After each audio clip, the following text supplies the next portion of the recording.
Okay, so for the data analysis, this is basically like we are collecting all the data of the any trial, right? So what are the things that we are actually looking into it? So how I understand it's like null. Suppose if we are starting any research, any test. So suppose this null hypothesis is already there, like it is like the baseline. Now, whatever test or whatever trial we are doing, our goal is to reject that null hypothesis. So if we reject that null hypothesis, then it means our data or our trial is clinical, is like significant, right? Statistically significant.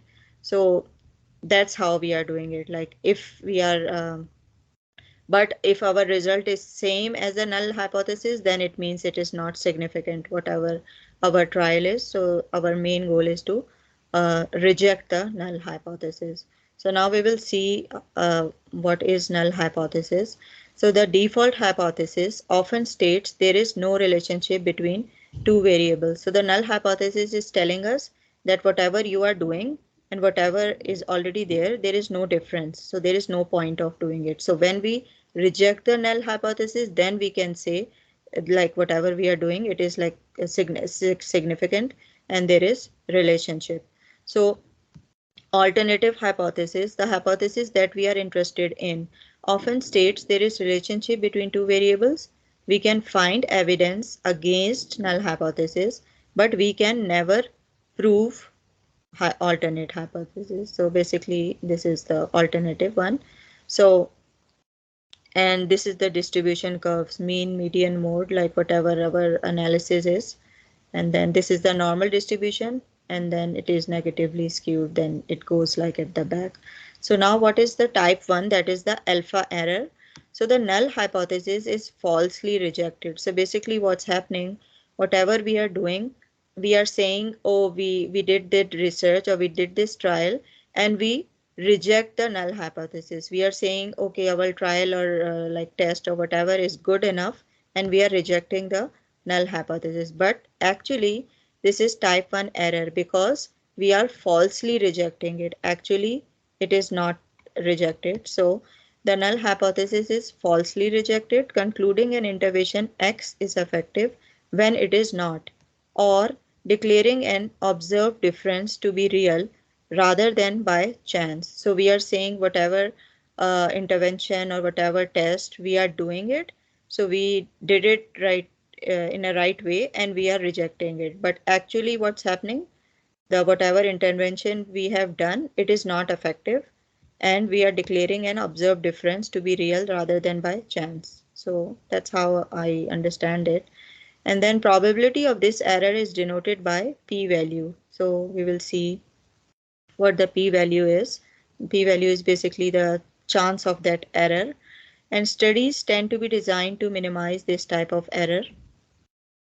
Since a type 1 error can have a larger clinical significance than a type 2 error. We will see what is type 2 error. But basically the type 1 error is that we are saying we are falsely rejecting the null hypothesis that whatever we are doing, it is significant, but actually it is not. So in a study exploring a drug effectiveness on lowering the blood pressure, the data may indicate the drug is effective and therefore lowers the blood pressure, when in reality the drug is ineffective. So basically the same thing, the type 1 error, we are doing a trial of a drug. Our main aim is to reject the null hypothesis, and the data also shows that the drug is effective in lowering the blood pressure for what it is they are doing the trial, but in actual the drug is ineffective. So that is basically the type 1 error. So the type 1 error, there is an effect where in reality there is none. So basically that's the thing. We are saying it is good enough, but actually it is not. So what is type 2 error? That is the beta error. So the null hypothesis is falsely accepted. Here, what we were doing, we are falsely rejecting it. Here, we are falsely accepting it. It means stating intervention X is not effective when it is, or declaring an observed difference effect to have occurred by chance when it is present. So basically what we are doing, our main goal was to reject the null hypothesis, right? But here, even our intervention is good enough, like our test or our drug is good enough, but we are saying that we are falsely accepting. We are saying no, no, it is not working or it is not effective or whatever, and we are just accepting the null hypothesis. So, by convention, a higher level of error is often accepted for most studies. So, higher level of error is accepted. Can also be used to calculate statistical power. And in a study exploring the effectiveness of COVID-19, the data suggest the vaccine is ineffective and therefore does not protect COVID, when in reality it does.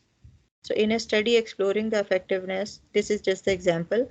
So study exploring effectiveness of COVID vaccine, the data suggests the vaccine is ineffective and therefore does not protect COVID, when in reality it does. So basically it is accepting the null hypothesis, like it is not effective, but actually it is effective. So this is just the type of error. So now what is power? Probability of correctly rejecting a null hypothesis when it is, in fact, false. The probability of finding a specified difference to statistically different significant at a given p-value. So power increases with the increased sample size, and then power is equals to 1 minus b, sorry, that is the beta error, 1 minus beta error, and is therefore equal to probability of a true positive result. So basically the power is like how effective the intervention is, and it is power is basically 1 minus beta error, so there is no error, and it is like then it is more reliable, and power increase with increase in more sample size. If it is more sample size, then it is more power. So what is statistically significance? The probability that the statistical association found between variables is due to random chance alone. There is no association. The preset probability is set sufficiently low that one would act on the result. Frequently, p is less than 0.05.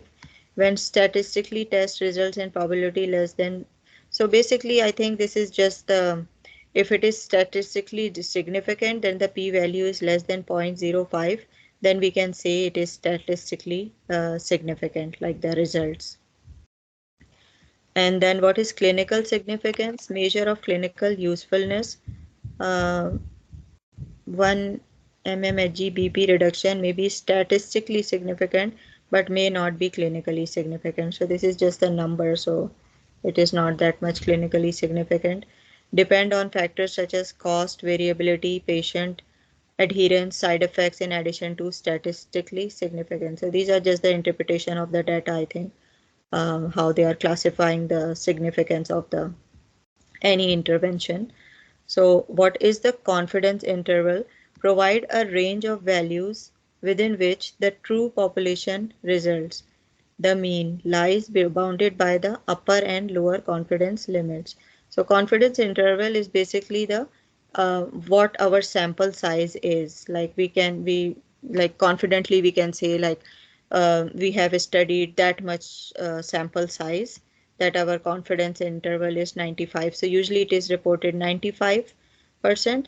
If this study were repeated 100 times, estimates would fall within the 95%. So basically the confidence interval is like I am 95% confident that I have the population covered, like my sample size covered the true population. And if the test I am doing, if I repeat it 100 times, so it will give me the same confidence interval.